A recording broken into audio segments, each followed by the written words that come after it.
Hey guys, welcome back. If you're a homeowner and you have like an old house, or maybe you're buying a house and it is a lot of work, well, we're gonna watch this video to kind of go through the process on what to expect when you're basically going to do a full home renovation. Let's get started. My grandparents bought this house in 1963. Before my grandfather passed, he asked us if we were interested in purchasing the house, and we said, of course, this is all I've ever wanted. So we just spent a lot of time here and a lot of happy memories, and I am super excited to raise our kids here. My husband, on the other hand, I'm terrified it's going to turn into the money pit. Now, if you hear their story, the first thing a professional contractor wants to do that's going to help a family like this is really understand the why they're going to do this major renovation. So in this particular homeowner, they have an attachment to the house for generations after generations. So they're going to be very inspired to do the project right from the beginning. Let's go inside and take a look. Wow. so pretty. Beautiful. It's like being in a time warp from 1970s. Well, definitely the puke green carpet should probably Stay? disappear. Not crazy about the wallpaper. I think that I would like this a little more open. So Yeah. come in, it's not so Crampy. Yeah, we're not seeing. Yes. Let's go look at your living room. It was always So the first thing I see here is like, obviously the house is very outdated. It basically needs a full renovation, remove and replace. But in addition to that, if you're gonna go and take a big project like this, that you're gonna do a full renovation, you also wanna take advantage and reconfigure the space to make it more modern, more usable, more open, make it feel bigger. Like you heard them say, when they walk in the house, it feels very cramped. Yes, because back in the days, that old design was everything was to be in little rooms, little sections. Nowadays, in 2023, moving forward, people enjoy houses that are a little bit more open so they could share and they could feel bigger. So for sure, the next step is to create a floor plan and create a new layout that makes the new layout of the house more consistent, more spacious, and more flowy. a living room. This is a working fireplace. Yep. Keeping this. I'm definitely open to taking off the 1970s glass doors from the fireplace. Yeah, we will throw this in a dumpster. Lose the carpet. Do we know what's under these carpets? Have I think anybody there's wood checked? underneath. I think there's wood. I'm pretty sure there's maple throughout the house. This was the exterior porch. So the house ended here. Right. And then they closed in this porch, and then it was Grampy's office. Now, another thing to keep in mind when you're gonna be creating a scope of work or creating a new floor plan or moving things around, is also the budget. It is a huge difference in price in the scope of work when you go and remove and replace. Saying you're just gonna remove the cabinets and you're gonna replace the cabinets in the same location. But when you start opening up walls, then your scope of work gets bigger, which means the cost is gonna get bigger. Because also sometimes when you're opening up walls, you don't know if that's a bearing wall that is holding a structure, and if it is, then your cost to remove the wall is going to be higher than if it wasn't a structural wall. So all these things that you need to take into consideration when making these decisions to make sure that you're within a reasonable budget, whatever budget you have. So I heard you want to keep Grandma's cabinets here. Nana's cabinet. Nana's cabinets. So what's the story with that? When I come in here and I look at them, I think of my grandmother and just like to keep part of her around. I like that idea. They're not that bad. They're not bad. They're not bad. You know, you change the hardware, change the hinges, give it some color. I mean, these are really solid cabinets, so we can reuse these and give them some new life. Okay, so as you guys could see, that basically that full house needs updating. So what's gonna happen now is that based on the budget, based on the wish list, and then based on what could be done, they're gonna have to create a new plan to have the layouts. They're talking about the scope of work and they're talking about little things to change here and there. But from here, you have to basically, once you have that layout and they have a budget, a reasonable budget that matches the scope of work, now you start choosing your finishes. Now you start choosing what tiles or what carpet you want or what toilets you want or what fixtures you want. So that will be the next phase. This, I gotta say, old wallpaper can be so tacky, but like, it's so cool. So you want easy access into that bathroom. So I think we leave that doorway there. We get you a new door here, getting you into the bathroom. I think your bed can go here. We'll fix the closet, give you like nice little bench. Now you see their face, they're going like this. It is very, very, very difficult for a homeowner to visualize what he's saying as a professional. So what we like to do is we like to basically have all the ideas and then put it on paper and then create elevation plans so that you can actually visually see it before you make the big investments. So I'm sure at some point, they're gonna have to do these plans, because what they're doing right now is just they're doing basically an initial walkthrough with the clients, which is just kind of gathering information, getting ideas, which is this is the very, very first step in the process. Lie in bed and look at that amazing view. Sounds perfect. It's a sweet kind of love story. The grandparents raised their kids there and slept in that bedroom, and now 3 generations later, history's repeating itself. Anytime a family keeps the house in the family is just so special. What the hell?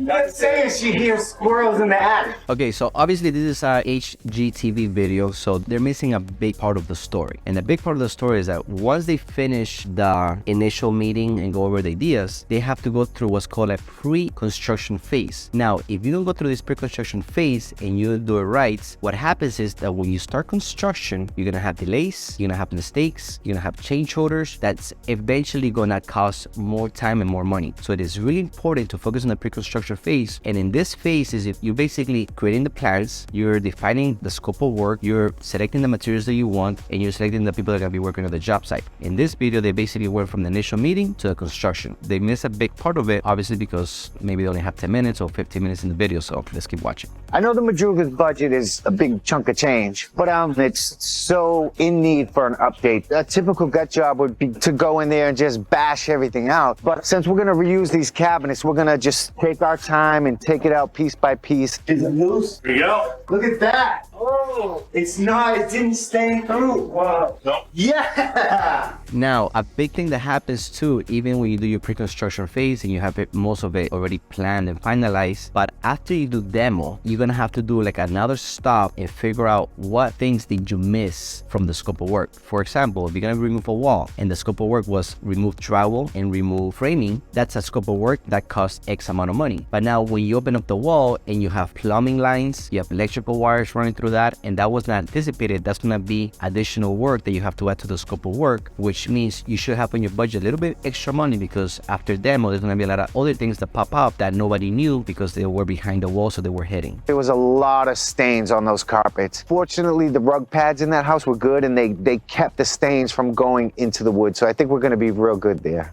What's your frame? Wow, this is so awesome. I mean, I think if this thing was out of here, throw another window in there, and it's just gonna make this living room like a whole bunch of... Dr. Jonathan Knight. So based on the last scene, that he's basically giving more ideas to do more little things, so to increase the wall. They're doing the construction, but I think they started a little earlier, because if they don't have the finalized plan, now they're basically doing things as they go, which some people do that, but all it does, it causes delays, it causes additional cost, it causes surprises that you want to avoid. So this decision should have been made pre-construction, in the pre-construction phase, to have a better process during construction. Oh. Now, that does not mean don't make changes as you go, because as a homeowner, what happens is that you have so much passion into this project, because it's gonna be for yours for many years. So it is okay to make minor changes, because it's gonna create a better end product. But you also have to understand that if you're making those changes, it's also gonna add time to the project. It looks like a Tyrannosaurus Rex or something. So under these nasty carpets were these amazing wood floors with these herringbone corners. We had to do a lot of patching when we took out the fireplace, but now that we put in the patchwork, the old floors and the new floors are kind of looking different. Yeah, it's worse than I thought, but maybe some stain of a darker tone might help cover. Right there, right there. Do you see that line between one floor and another floor? That patch up work was not done. I mean, it was done, but it was not done correctly. Now, maybe they did it like this because they wanted to save money. Maybe they did it like this because they don't really care about the attention to detail. But when doing a patch up work like that, you have to basically take all the wood out in segments and then really put it together so that everything looks natural. At least for me and my taste, I don't like things looking like it was repaired. I want to make sure that everything looks perfect, that it was meant to be, and it looks new and it looks correct. So that little line right there that you see on the screen, that was just, it's not done right. But again, you know, depend also on the client, depending on the budget, depending on time, you have that decision to make throughout the process. Cover it. I feel like this is the moment of truth. This is like turning out to be like so orange and even really pinkish. Yeah. Ooh, I don't like this one though. Yeah, it looks like chocolate syrup and not in a good tasty way. Oh. Wow, that's dark. All right, let's keep moving here. Oh, It looks red to me. Now, as far as the wood color samples, this is a must. You want to make sure that your contractor, whoever's going to be doing your stain, they do samples for you, because one thing is the color in the can, another thing is it's all on your floors. So definitely always do samples before you make your final decision on the actual color when you're going to be doing staining. if we had a client who was approving this, I would use that in a heartbeat. yeah. But if we were springing it on someone without approval, I would use that one. no, I mean, that one. maybe. I would use this one. Hey. Oh, damn. I would use this one. Heck no. Okay, no, I think we're. Yikes. I guess I wasn't expecting that. That's not white. It's blue. It's not white. No, Nope. it is not. I can't believe this. Okay, also with the paints, they just got surprised that it was blue. Maybe they like it, maybe they don't. But if you're a homeowner, you want to make sure that you do samples on the wall before you paint the whole house. So those are little things that you want to make sure that they're showing you before they do it, because you as a homeowner, you're gonna be living in the house for 5-10 years, not your contractor. So just make sure that giving samples before they make these big decisions. Very This important. is the same house that we left you with. Blue it is. Ooh, I don't know. I wasn't expecting like a bright color. I'm ecstatic it's not white, to be honest. Before, all the landscape was like overgrown bushes. It was white with a lot of staining on it. How do you like it opened up now? Looks good. I opened up. Really like it opened up. I think it just feels a lot more welcoming now. 100%. But I just want to make sure, are we good with the blue? Looking at it now, all together, all of it, I think it looks really good. They're not gonna tell them, no, you know what, I don't like the blue, take it down. They're in camera, they're on TV. Like, really? That house is gonna get painted in the next 2-3 months. Maybe. We'll see. I don't know. I really do like it all. I love it. One of the things that I make everybody in my team before they do any work is get it approved by the homeowner. It is so important that the homeowner gets exactly what they want and more. I will never ever give homeowners a surprise like that one. So just make sure that you know exactly what you want and you tell exactly what you want, because at the end of the day, only you're gonna be living in the house, nobody else. And you have to see it every day when you drive through. I am so excited to get you guys inside and show you what we did. So let's go. Let's go. Let's go. There you go. Holy. Wow. Whoa, this is the same living room? Holy. Talk about a transformation. Yeah. I'm speechless in a good way. I like that it's nice and bright and open. I can see right here, like straight from here, I can see right out to the ocean. So overall, I think the design, in my taste, it was done very well. I think they put everything together. Everything was done really nice. At the end of the day, it's really what you guys want. What my suggestion to you is, when you're gonna be going through a major renovation, start saving pictures of the beautiful kitchen, of a beautiful living room, of a beautiful bathroom that you love. So then your house, your design gets done based on your style, based on your wish list, and make sure that they're providing samples for everything before they put anything into your house. And like this, once the project is done, you're gonna fall in love with the house and you're gonna be there for many years and very proud and will have no regrets. Can't stop, won't stop. Let's go.